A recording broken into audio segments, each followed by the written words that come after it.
Welcome to the Fiscal Philosophy YouTube channel. I consider myself to be a value investor, and honestly, I own all three of the stocks I'm going to be discussing in today's video. The first one, of course, as you can see on screen, is Alibaba. So Alibaba is, I think, one of the best value opportunities in December 2023. All right, this is a growing business with what Morningstar rates as a wide economic moat, and I tend to agree with that assessment. And they are trading down 23% year to date, although down even further from their 52-week high of, it looks like 120.25 or thereabouts. And honestly, I think that this is almost criminally cheap. Okay? We've got about a 10 PE ratio, and again, this is still a growing business with a wide moat. The main drawback, because you're not going to get something that's, on the surface this good for this cheap unless there's something, perception-wise going on. And people really have this really negative perception of Chinese-based companies right now. They're worried about, what if something blows up with, Taiwan? What if, the government just happens to just decide to seize them or shut them down or, tax them into oblivion, or something that basically could very much more easily happen in China versus, say, the US, where the government kind of moves slow and, corporations have more of a say versus, in China, the government can kind of throw its weight around and do whatever they want with these companies. That being said, they have a pretty robust share buyback program. They just announced a $1 dividend. So they're definitely trying to show, like, hey, we're here to return value to shareholders. So I'm also going to just pull up real quick a DCF model and kind of show you one way of looking at the potential value and future returns of Alibaba. So if you want to get into specifics about my rationale behind why I might be valuing Baba in this range, definitely feel free to go back and look at some of my other Baba videos. But essentially, if you look at their free cash flow trailing 12 months, it should come out to about 1162, or at least that's what Guru Focus is giving me. You can double check other data feeds just to make sure. Now, I'm applying a 20% discount rate, okay? This is really just saying, hey, like, making sure that the juice is worth the squeeze in terms of the risk, okay? Is it worth taking a chance on Baba if you think you can get at least a 20% return annually? And for me, I think that's probably about sufficient. And hey, the assumptions that I made for their cash flow growth over the next 10 years at 7% a year is not that much for a company that's this big, that's still growing top line rev, because they should be more and more progressively more efficient the bigger that they are. And so more and more of that revenue growth, even if it's slower, should convert to bottom line, either net profit or free cash flow. And, I have it maybe dropping to closer to, long-term inflation or, GDP growth for, for what China's doing for their GDP growth, which I think is like 4 or 5%, something like that, is what they do. So with that, we come up with a fair value of about $83.52. This is pretty close. My cost basis is technically 79 something. So that's pretty close to where I'm, in the stock. And at today's price, that adds an additional almost 16% margin of safety. So I own the stock, and I'm definitely, as it continues to stay, pushed down on price, I'm definitely more and more considering, adding to the position because, again, this is a company I believe in long term. I think over the course of years, the market will kind of recognize that this was an opportunity and people will get in potentially. Frankly, I think, if we take the fears, the geopolitical fears, the government fears, whatever out of the equation, that this is worth easily probably about double what it's going for today. If this was an American company, like I don't think this ever would have gone below $100, to be honest with you, if this was an American company with the same financials and same story and everything else. So yeah, I do think this is a really strong opportunity if you can stomach the volatility and the risk, etc., associated with China. Next up, I'd really like to discuss PayPal stock, okay? So PayPal has fallen from grace.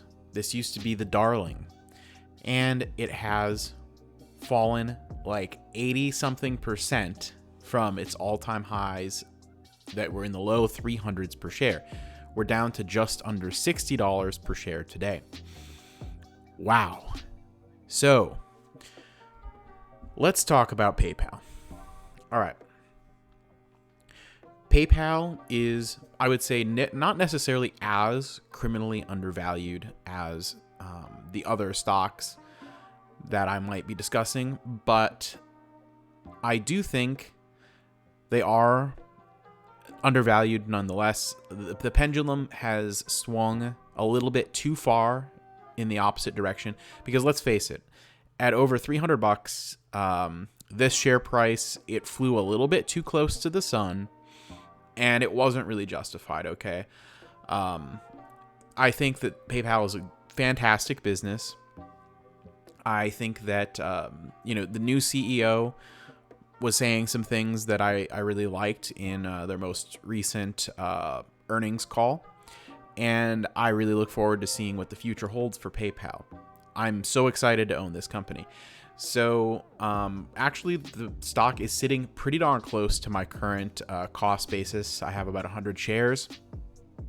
And, honestly, I'm with it being, staying this low for this long, I am considering, expanding my position by a pretty considerable amount. I think this is a great opportunity.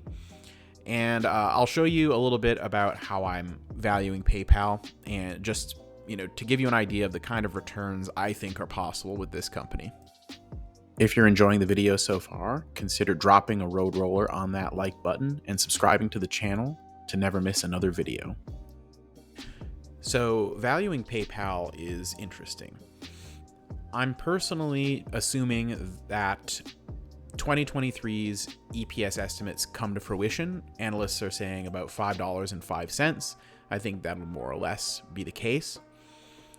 We are giving them credit for their tangible book value. PayPal has an exceptional balance sheet, and unlike Alibaba, it doesn't really have that China risk of you don't really have any rights as a shareholder, etc. So I'm comfortable factoring their balance sheet into their valuation. And for growth in their earnings, I think 9% is probably a pretty good estimate here. Analysts for the next few years have double digit, like we're talking on the order of 12, 13%, and some even higher than that further out, but that's fewer analysts, so we won't really consider that. And so I'm thinking, dial that back, say 9%, and then, eventually dropping off to low to mid single digits, I think is perfectly reasonable for PayPal. They have a pretty aggressive buyback program and, pretty solid growth. Their revenue is still growing at a pretty solid rate, not necessarily startup levels, but it's not snail growth either, to be honest with you. The rumors of this being a dead or dying business are vastly overblown. I think the 15% discount rate is more conservative than what you need, but it does give us like a kind of a margin of safety in that, hey, we can be wrong by a pretty good amount, like here and there in some of these estimates about the future, and still make a pretty good return, 9, 10, 11% on this. But if we're wrong to in the opposite way and things turn out better, maybe more in line with what the analysts think for growth and whatnot, we could make more than 15%. But I think 15% gives us enough margin of safety to play with, in addition to, hey, what's the margin of safety, at today's price versus this fair value? There's a little bit more margin there. I just think there's a lot more ways that this goes right than wrong in the next few years. Sentiment and pessimism and narrative are what are really going against this and driving it down right now. And hey, if we were happy with a more standard 10% discount rate, you've got an almost $90 fair value with these assumptions.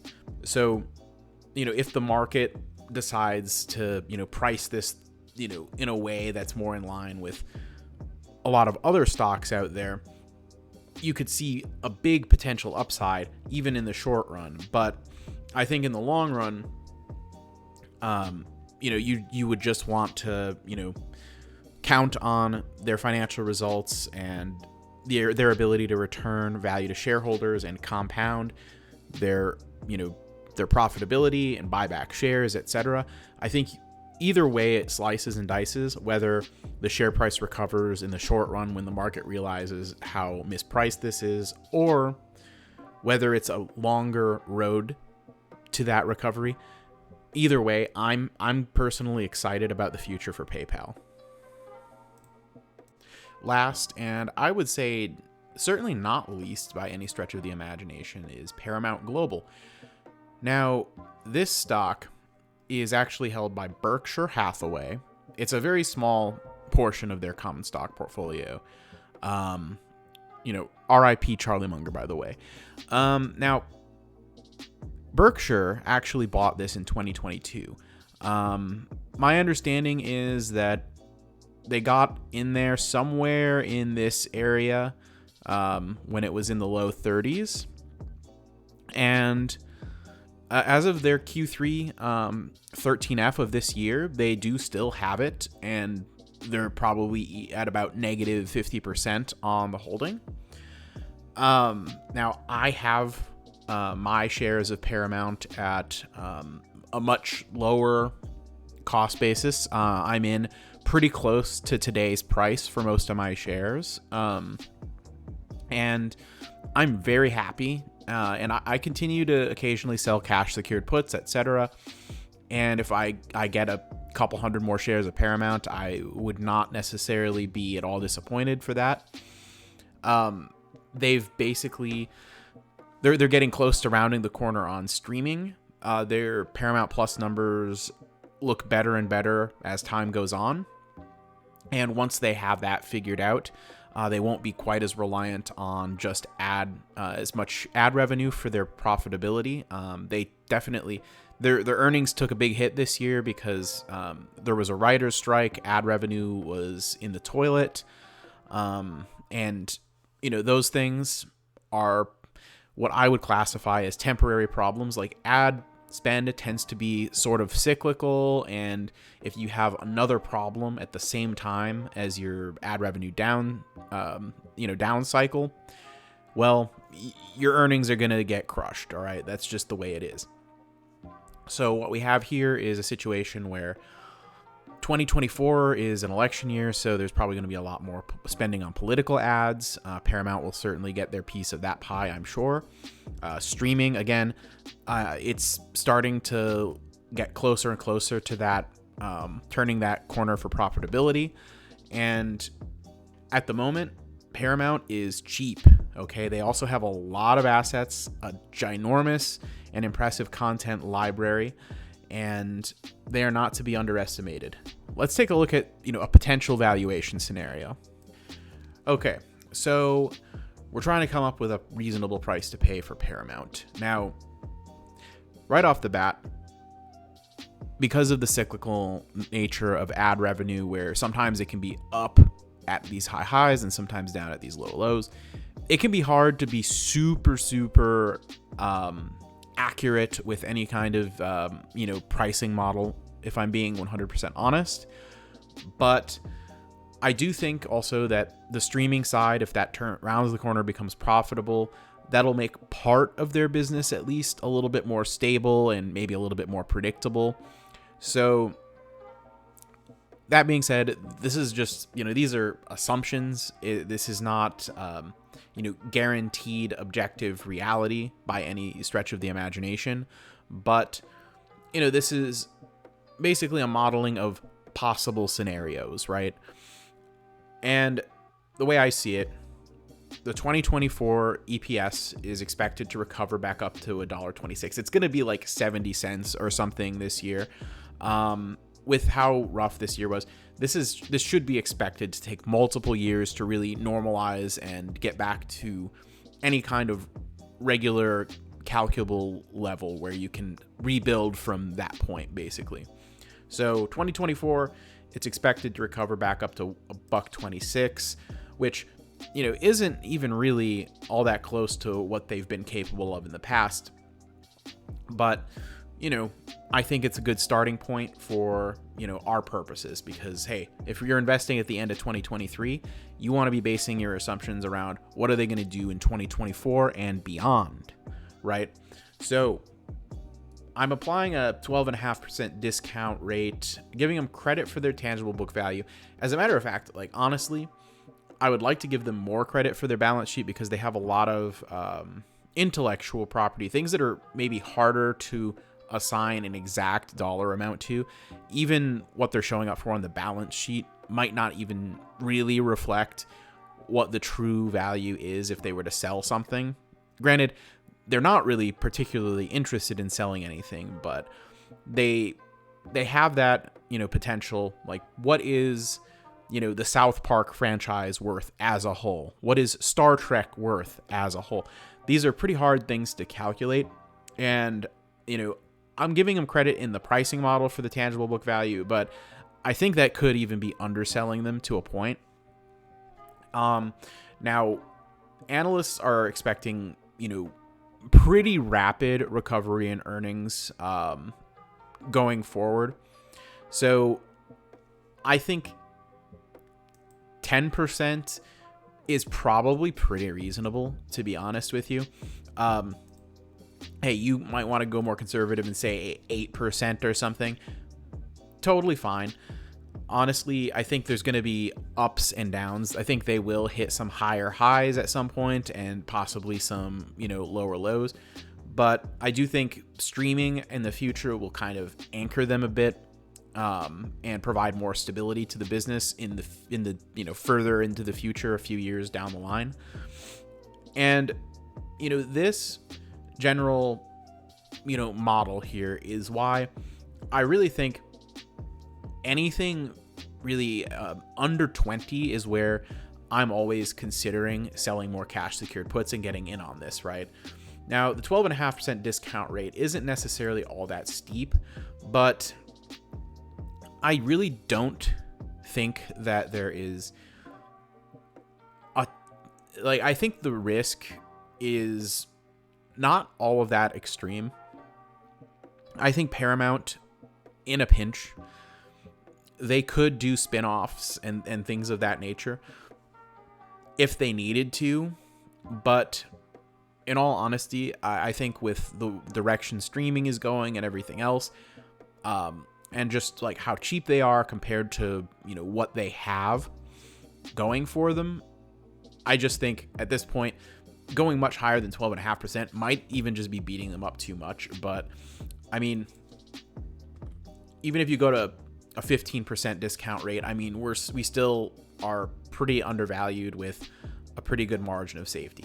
I mean, you can beat this company up pretty bad as far as your future assumptions and, still see it as a reasonably good value today. So that's kind of where I'm at with Paramount. Like, I'm really happy I have this stock, and I definitely wouldn't count myself out as far as maybe getting some more in the near future. I would like to thank you for making it to the end of the video. Please feel free to comment below with what you think the best value opportunity is in December 2023. Also, join us on Discord. Link is in the description. Consider joining and becoming a channel member. Link is in the description there as well. And always, please make sure you're liking and subscribing. Really helps me grow my audience. I really appreciate it. Take care.